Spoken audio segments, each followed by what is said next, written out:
Right, I always start on a mixture of skin colour. So this is portrait pink mixed with equal amounts of clear gesso. And what I'm doing is I'm using a Polychromos pencil in cinnamon, and I'm just sketching in circles here, and then a line for the nose, and then a little shadow for the mouth. And I'm literally just very lightly sketching. Now I'm doing the cheekbones and a bit of the hairline, little more details there on the nose and small lips there. Being very light with the pencil, which is working really well on top of the gesso surface. Now I'm doing the jawline and just a little bit more definition around the eyes.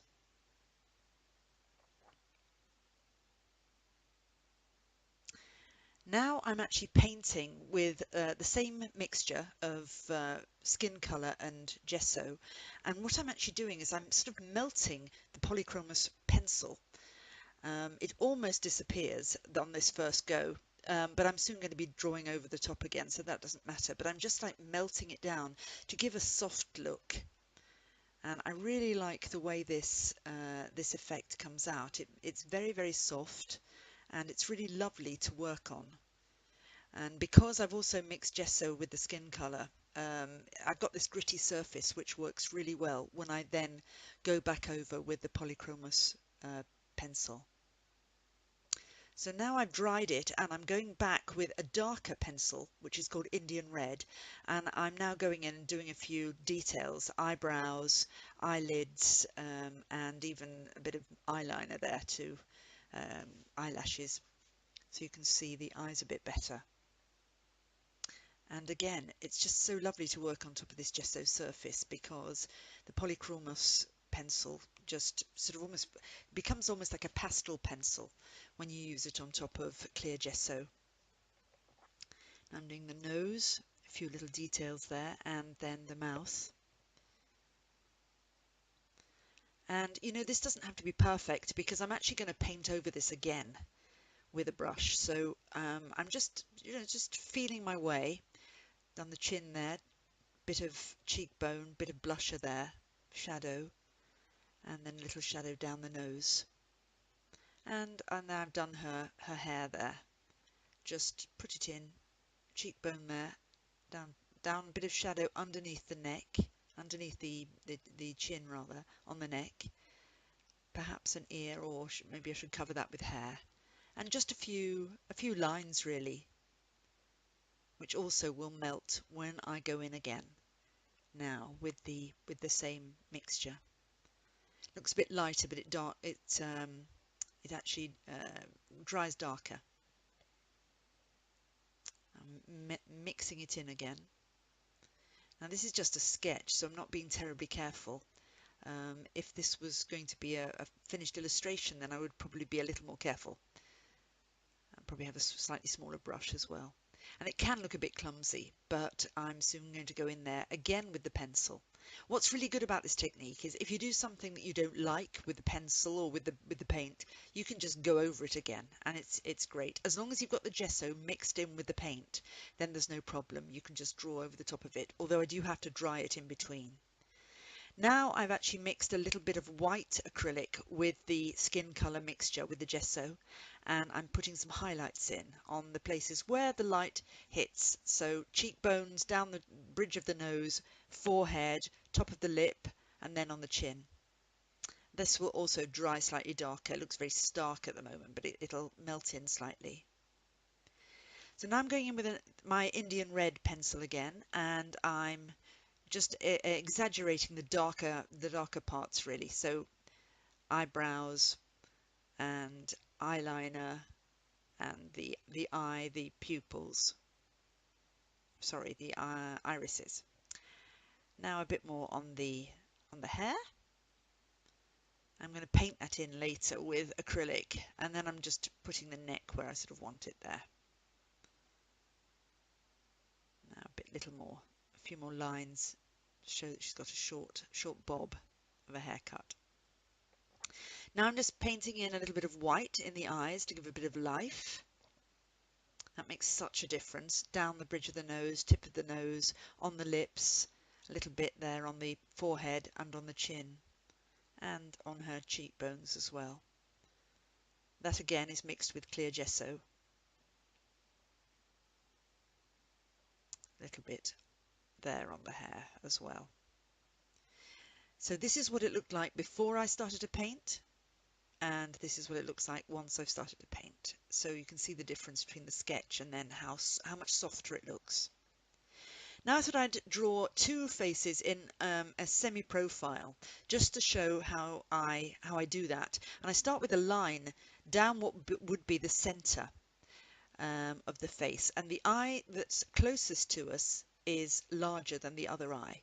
I put the nose and the mouth on the line so that I've got a line to follow there. I'm going to be getting rid of that line later.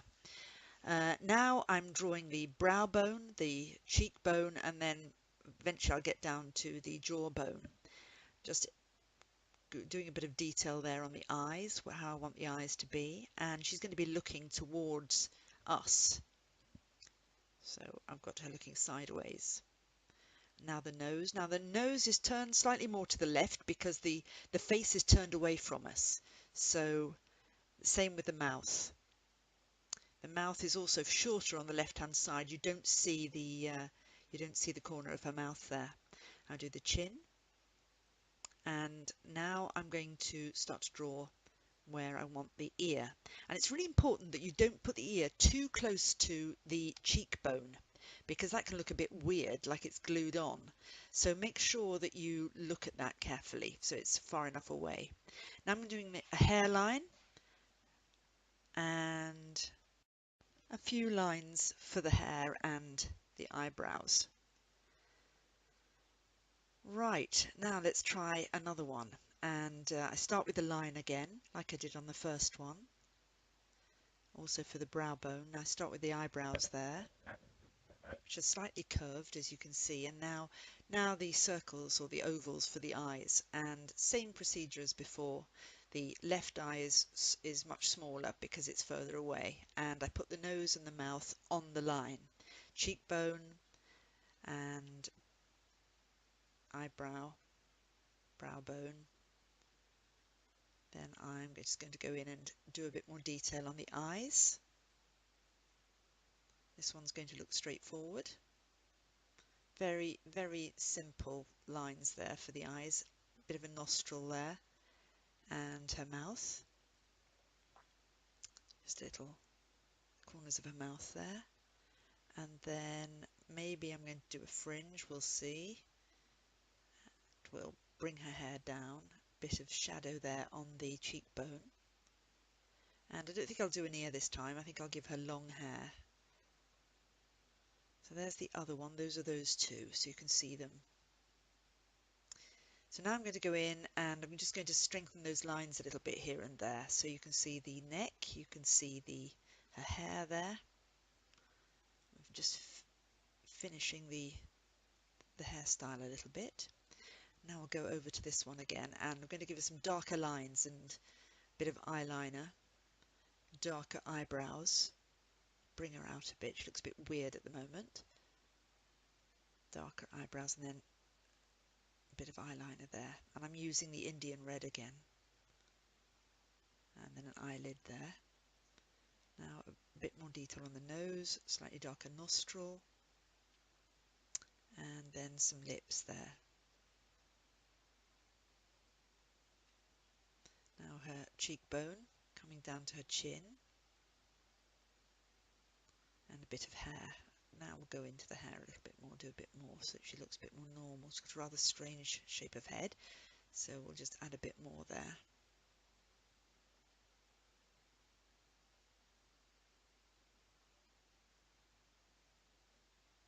And a little more detail, do some pupils in there in her irises, so she's looking straight forward. And a little bit more hair there on the top, and she's going to have curly hair, so do some curly lines. Right, now we'll go in and put a bit more definition in this lady, so she also gets a little darker lines on her eyelids, darker eyebrows, a bit darker there on her hair, so we can see her hairstyle a bit better. A slightly darker nostril there. And maybe a bit more definition on the nose. Just a little line there. She's got a little turned up nose. And now her top lip, slightly darker than the bottom lip. And then a little shadow under the bottom lip and then under her chin. And now we do the line for the cheekbone. And then a bit more on her ear there. And I think I'll give her a bun at the back, which is darker there. Now, obviously, if I was going to be painting this, then I would start painting by now, but these are just sketches. There you have it.